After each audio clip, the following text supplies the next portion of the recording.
Ahmedabad management association ખાતે European દેશોમાં અભ્યાસ અને કામ કરવાની તકો પર એક દિવસીય ફ્રી સેમિનારનું આયોજન કરવામાં આવ્યું હતું।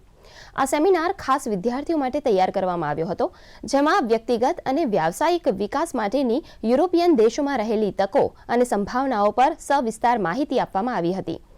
સેમિનારમાં પરસ્પર બંને દેશો વચ્ચેના નિયમોને આધારે સૈદ્ધાંતિક બાબતોને ધ્યાનમાં રાખવા અનુરોધ કરવામાં આવ્યો હતો।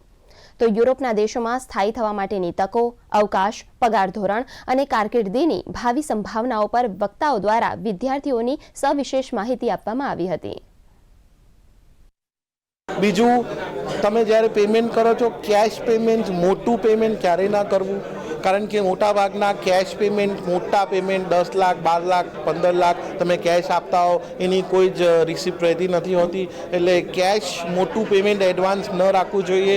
એવા એજન્ટને શોધવા, એવી રીતે કામ કરવું કે જેમાં ઓછા પૈસા એડવાન્સ આપવા પડે ને બને ત્યાં સુધી બેંક ટ્રાન્સફર કરો તો વધારે સારું। અને ત્રીજું, સૌથી ઇમ્પોર્ટન્ટ, કોઈ પણ એજન્ટ તમને ડોક્યુમેન્ટ્સ બનાવવા માટે પ્રોત્સાહન આપે અથવા ડોક્યુમેન્ટ્સ જાતે બનાવી આપશે એમ કહીને તમારી ફાઇલ આગળ વધારે, તો એવામાં તમારે પડવું ના જોઈએ। આટલી 3 બાબતોને ધ્યાન રાખો તો ફ્રોડ થવાના ચાન્સીસ નથી।